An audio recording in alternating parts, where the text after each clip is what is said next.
ಕಳೆದ ಹಲವಾರು ವರ್ಷಗಳಿಂದ ಯಾವುದೇ ಅಡ್ಡಿ ಆತಂಕಗಳಿಲ್ಲದೆ ನಿರಂತರವಾಗಿ ಕಡುಬಡವರಿಗೆ, ವಯೋವೃದ್ಧರಿಗೆ, ಮಕ್ಕಳಿಗೆ, ಮಹಿಳೆಯರಿಗೆ ಆಹಾರ ವಿತರಣೆ ಮಾಡುತ್ತಿರುವ ನಿರಂತರ ಅನ್ನದಾಸೋಹ ಕಾರ್ಯಕ್ರಮವು 2300 ಜನಕ್ಕೆ ಕಾಲಿಟ್ಟಿದೆ.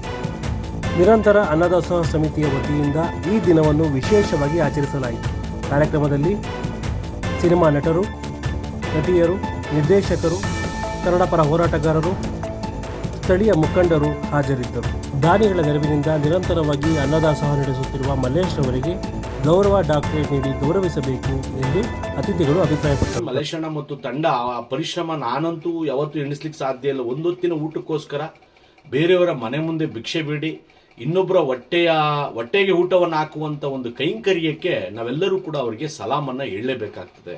ನಮ್ಮ ಮನೆಗೆ ನಾವಿವತ್ತು ಯೋಚನೆ ಮಾಡ್ತೀವಿ, ಇವತ್ತು ಸಂಜೆ ನನ್ನ ಮಕ್ಕಳಿಗೆ, ನನ್ನ ಹೆಂಡತಿಗೆ ನಾವು ಯಾವ ರೀತಿ ನಾವು ಸಂಪಾದನೆ ಮಾಡಿ ಅವರಿಗೆ ಊಟವನ್ನು ವ್ಯವಸ್ಥೆ ಮಾಡಬೇಕು ಅಂತ ಯೋಚನೆ ಮಾಡುವ ದಿನಗಳಲ್ಲಿ ಇವತ್ತು ಈ ಪುಣ್ಯಾತ್ಮ ಮತ್ತು ಅವ್ರ ತಂಡ ಈ ರೀತಿಯ ಒಂದು ಪರಿಶ್ರಮದೊಂದಿಗೆ, ಅವನೇ ಬಡವ, ಮಲ್ಲೇಶಣ್ಣನೇ ಮೂಲತಃ ಒಂದು ಮಧ್ಯಮ ವರ್ಗನೋ ಅಥವಾ ಬಡತನದ ಕುಟುಂಬದಲ್ಲಿರ್ತಕ್ಕಂಥ ಒಬ್ಬ ವ್ಯಕ್ತಿಯಾಗಿದ್ಕೊಂಡು ಕೂಡ ನೀನು ಹಣವಂತ ಅಂತೂ ಅಲ್ಲ, ಗುಣವಂತ, ಹೃದಯವಂತ, ಇಂತಹ ಒಬ್ಬ ವ್ಯಕ್ತಿ ಮತ್ತು ಇಂತಹ ಒಂದು ವ್ಯಕ್ತಿಯ ಜೊತೆ ಇರ್ತಕ್ಕಂಥ ಅನೇಕ ಜನ ಸಹಚರರಿಗೆ ದೇವರು ಭಗವಂತ ಆಯುರ, ಆರೋಗ್ಯ, ಐಶ್ವರ್ಯ, ಅಂತಸ್ತು ಕೊಡಲಿ ಅಂತಕ್ಕಂಥದ್ದು ನನ್ನ ವೈಯಕ್ತಿಕ ಒಂದು ಮನವಿಯಾಗಿರುತ್ತೆ ಭಗವಂತನಲ್ಲಿ.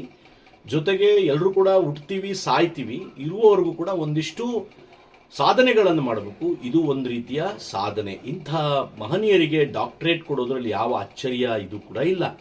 ಗುರುತಿಸ್ಬೇಕು, ಸಮಾಜದಲ್ಲಿ ಈ ಥರದ ವ್ಯಕ್ತಿಗಳನ್ನು ಗುರುತಿಸ್ಬೇಕು. ಮೂಲತಃ ಒಬ್ಬರು ಕಲಾವಿದರಾಗಿ ತಾಲೂಕಿನ ಕಲಾವಿದರ ಸಂಘದ ಪ್ರಧಾನ ಕಾರ್ಯದರ್ಶಿಗಳು ಕೂಡ ಆಗಿದ್ದು, ಬೇರೆ ಬೇರೆ ಆರ್ಕೆಸ್ಟ್ರಾಗಳಲ್ಲಿ, ಬೇರೆ ಬೇರೆ ಕಾರ್ಯಕ್ರಮಗಳಲ್ಲಿ ಬಂದಂಥ ಹಣದಿಂದನೂ ಕೂಡ ಸಾಕಷ್ಟು ಸಹಾಯವನ್ನು ಈ ವ್ಯಕ್ತಿ ಮಾಡ್ತಾರೆ. ಇದ್ರ ಜೊತೆಗೆ ಹುಡ್ಕೊಂಡು ಬರೀ ನಾವು ಯಾರೋ ಒಂದು ದಿನದ ಊಟದ ಕೊಟ್ಟರೆ ಸಾಕಾಗಲಿಲ್ಲ, ಅಲ್ಲಿ ಬರುವಂಥ ಸೌಕರ್ಯಗಳಿಂದ, ಅಲ್ಲಿ ಮೂಲಭೂತ ಸೌಕರ್ಯಗಳಿಂದ ಕಾಳಜಿಯನ್ನು ವಹಿಸಿ ಅಲ್ಲಿ ಸುಸಜ್ಜಿತವಾಗಿ ಒಂದು ಸಭಾಭವನ ಕೂಡ ನಿರ್ಮಾಣ ಆಗಿದ್ದಿದೆ.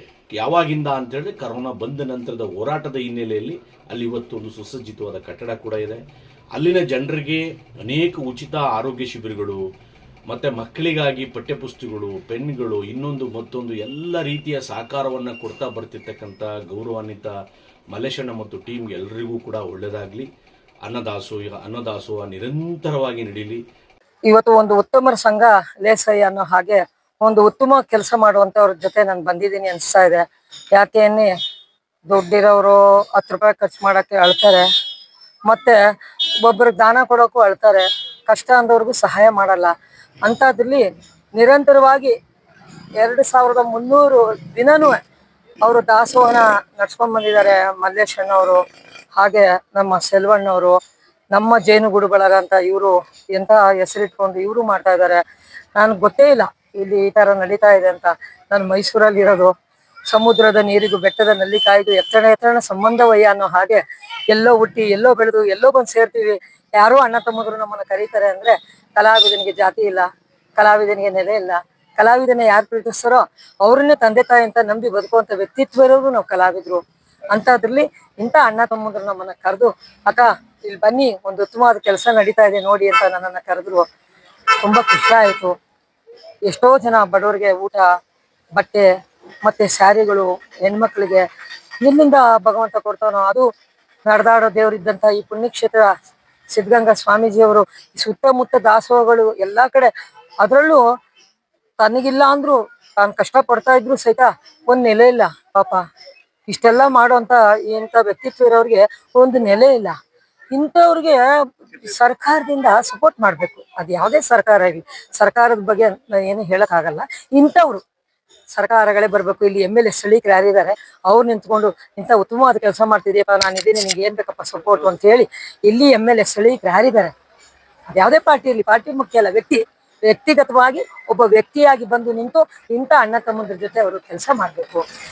ಅವರು ಆರಂಭ ಮಾಡಿದ್ದಷ್ಟೇ, ಅವ್ರು ಊಟ ಮಾಡೋದಿಲ್ಲ ಬೆಳಗ್ಗೆ ಹೊತ್ತು. ಅವ್ರಿಗೆ ತಿಂಡಿ ಕೊಡೋ ತನಕನು ಇವ್ರು ಊಟ ಮಾಡೋದಿಲ್ಲ.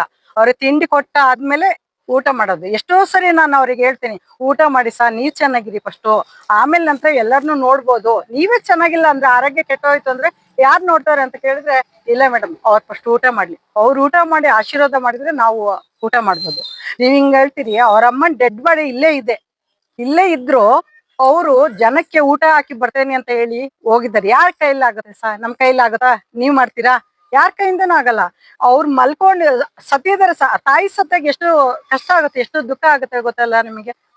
ಆ ದುಃಖ ಮರೆ ಮಾಚ್ಕೊಂಡು ಅವ್ರಿಗೆ ಹೋಗಿ ಅನ್ನದಾನ ಮಾಡಿ ಬಂದಿದ್ದಾರೆ. ಇಂಥವ್ರು ಎಲ್ಲಿ ಸಿಗ್ತಾರೆ ಸರ್ ನಮಗೆ? ನಾವು ಇಂಥವ್ರಿಗೆ ಹೇಳ್ಬೇಕು, ನೀನು ಎಂಕರೇಜ್ ಕೊಡ್ಬೇಕು. ಅದು ಬಿಟ್ಬಿಟ್ಟು ರಾಜಕೀಯದವ್ರು ಏನ್ ಮಾಡಿದ್ರು? ರಾಜಕೀಯದವ್ರು ಇವ್ರ ಮನೆಗ್ ಬಂದು ಒಂದ್ಸಲಿ ಮನೆ ನೋಡ್ಲಿ ಸರ್. ಹೌದು, ಎಲ್ಲರೂ ಹೇಳ್ತಾರೆ ಅವ್ರು ತೋರಿಕೆಗಾಗಿ ಮಾಡ್ತಾರೆ, ತೋರಿಕೆಗಾಗಿ ನೀವು ಮಾಡ್ತೀರಾ ಸರ್? ಒಂದ್ ದಿವಸ ಮಾಡ್ಬೋದು, ನಾವು ಒಂದ್ ತಿಂಗಳು ಮಾಡ್ಬೋದು. 5 ವರ್ಷದಿಂದ ಯಾರು ಮಾಡ್ತಾರೆ ಸರ್? ಅವ್ರ ಹೆಂಡತಿಗೆ ಹುಷಾರಿರಲ್ಲ, ಅವ್ರ ಮಕ್ಳು ಕಾಲೇಜ್ನೆಲ್ಲ ಬಿಡಿಸ್ಬಿಟ್ಟು ಅನ್ನದಾನ ಮಾಡ್ತಾರೆ ಇಲ್ಲಿ. ಇಂಥ ಬುದ್ಧಿ, ಒಳ್ಳೆ ಗುಣ ಯಾರ ಹತ್ರ ಇದೆ ಸರ್? ಅದಕ್ಕೆ ನಾವೆಲ್ಲ ಸೇರಿ ಅವ್ರಿಗೆ ಸಪೋರ್ಟ್ ಮಾಡೋಣ ಇಲ್ಲಿ. ನಮಸ್ಕಾರ ಸ್ನೇಹಿತರೆ, ಇಂದು 2300ನೇ ದಿನದ ನಿರಂತರ ಅನ್ನದಾಸೋಹದ ವಿಶೇಷ ಕಾರ್ಯಕ್ರಮ. ಈ ಒಂದು ವಿಶೇಷ ಕಾರ್ಯಕ್ರಮಕ್ಕೆ ವಿಶೇಷ ಆಹ್ವಾನಿತರಾಗಿ ಚಿತ್ರನಟರು, ಕಲಾವಿದರು, ಉದ್ಯಮಿಗಳು, ಪೊಲೀಸ್ ಇಲಾಖೆಯರು ಹಾಗೂ ಎಲ್ಲ ಆತ್ಮೀಯ ಸಂಘ ಸಂಸ್ಥೆಗಳ ಹಾಗೂ ಸನ್ಮಿತ್ರರು ಈ ಒಂದು ಕಾರ್ಯಕ್ರಮಕ್ಕೆ ಆಗಮಿಸಿ ಕಾರ್ಯಕ್ರಮವನ್ನ ತುಂಬಾ ಯಶಸ್ವಿಯಾಗಿ ನಡೆಸಿಕೊಟ್ಟಿದ್ದಾರೆ. ಅವರೆಲ್ಲರಿಗೂ ಸಹ ನಮ್ಮ ನಿರಂತರ ಅನ್ನದಾಸೋಹ ಸಮಿತಿಯ ಪರವಾಗಿ ಹೃದಯಪೂರ್ವಕ ಧನ್ಯವಾದಗಳನ್ನು ಸಲ್ಲಿಸ್ತಾ ಇದ್ದೀವಿ. ಸ್ನೇಹಿತರೆ, ಈ ಒಂದು ಕಾರ್ಯಕ್ರಮ ಪ್ರತಿ 100 ದಿನಗಳಿಗೆ ಒಂದು ವಿಶೇಷ ಕಾರ್ಯಕ್ರಮ ಮಾಡ್ತಾ ಇದ್ದೀವಿ. ಈ ಒಂದು ವಿಶೇಷ ಕಾರ್ಯಕ್ರಮದಲ್ಲಿ ವಯೋವೃದ್ಧರಿಗೆ ಬಟ್ಟೆ ವಿತರಣೆ, ಶಾಲಾ ಮಕ್ಕಳಿಗೆ ನೋಟ್ಬುಕ್ ಮತ್ತು ಕಲಿಕಾ ಪರಿಕರಗಳ ವಿತರಣೆ ಮತ್ತು ಅನ್ನದಾನ, ಸಿಹಿ ವಿತರಣೆ, ಎಲ್ಲಾ ವಿಶೇಷ ಕಾರ್ಯಕ್ರಮಗಳನ್ನ ಈ ಒಂದು ವಿಶೇಷ ಕಾರ್ಯಕ್ರಮದಲ್ಲಿ ಮಾಡ್ತೀವಿ. ಎಲ್ಲರ ಸಹಕಾರ ಇದೇ ರೀತಿ ನಮ್ಮೊಡನೆ ಇರಬೇಕು.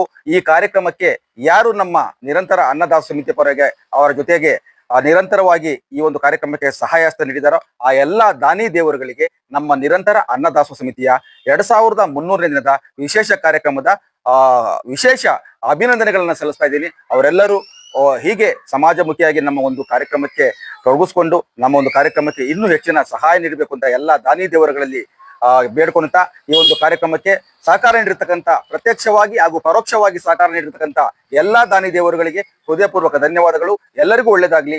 ನಮಸ್ಕಾರ.